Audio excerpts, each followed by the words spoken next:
Praise him. Get up, get out, get to it. My name is Kwame Thompson. I'm a supervisor at Jacoby Hospital SNUG. And the last 3 days I experienced something amazing. When I say get up, get out of that space you're in, get out of your own way and get to something that works. Coaching really works. How do I know? My second day of coaching, we had an exercise where they paired us up and I was coached.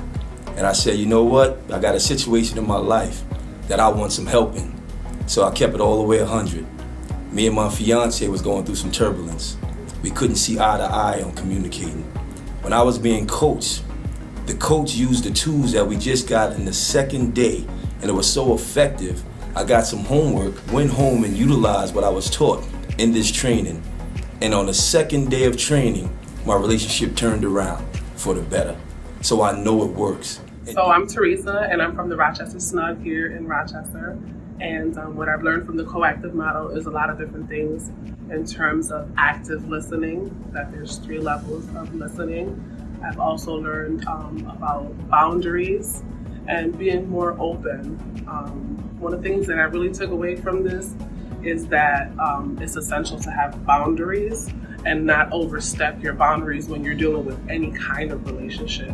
The coactive model is definitely essential for people of my background. And when I say my background, I mean my minority background. I think it's very essential for us to learn more in our community about these kinds of things that go on, and that we should be able to be aware of these things that are happening in our environment. We're not really taught these type of things. Sometimes lack of knowledge, it's hurtful. If you don't know certain things and you don't have this type of information or access to it, you're not going to be able to learn these things. So a lot of these things are hidden, especially when it comes to us learning. And when I say us, I mean in the minority field. So I definitely learned a lot. This experience was great. I love the people that we had to work with. It was absolutely amazing. And I hope that we continue to learn different models and different aspects when it comes to us doing CTI trainings. That, like, coming up where I'm from and stuff, we ain't have nobody to form no life coaches or nothing like that. It was the older dudes on the block who told us what to do, and they wasn't telling us no positive things to do. Like, they wasn't listening to our story about what we was going through or any of that. They was just giving us drugs and guns to whatever, you know. That's how the coaches we had coming up. So for me, growing and working in this field, I see like a lot of these young dudes really need that, like somebody to talk to and really listen to them and hear them out. So one thing that really stood out to me about the training is like, so like as you read the model, it basically breaks down everything, like every feeling or what every word mean, and you could listen to how they feel about it instead of like talking to them or talking at them. Like, you sometimes you just should sit back and listen to what they got to say. I learned a couple of things from the fundamentals training and on the coactive model of coaching. First and foremost, like the whole vulnerability piece and asking people for permission. It tends to create a safe space. So, you know, for me personally, the way that I was brought up, it was like, you know, it was no vulnerability. Like, I always had to be straightforward. I never felt like I could be myself in dealing with people, but I felt like the vulnerability that I show get other people to open up and be vulnerable themselves. It's the little things. Being an actual listener. Like, sometimes you think you're listening and you're not even listening effectively. And I feel like the things that I learned about active listening would help me in my personal life as well as my professional life and coaching others. Ready.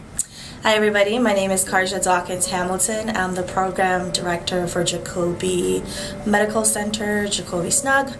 I'm also a licensed social worker. So coming into this training, I was a little hesitant because you're not quite sure what you're going to get, what new information people are going to share. But I definitely like this model because it allows me to really put back the power into my clients' hands and into my coachees' hands. I think it's a great model because it just basically is simple. I I think sometimes mental health can be a little complicated because it's like, what model am I using? What method do I use? And it's just simply just being and having that person be themselves and bring out those positives and those dreams and those hopes themselves. So I like that about coactive coaching. I also love this model for our community because our community, we are basically trained from children all the way up that, you know, you do as you're told.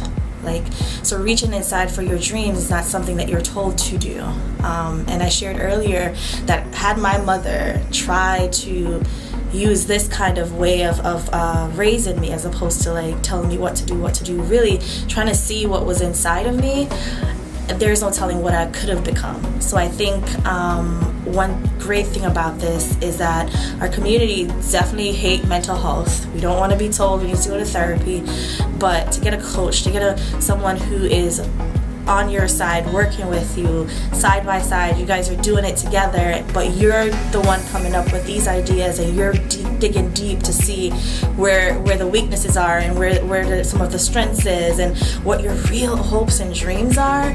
I think this is an amazing tool for our community, and the possibilities are endless if people could be coached, just because it's just so much inside that want to come out.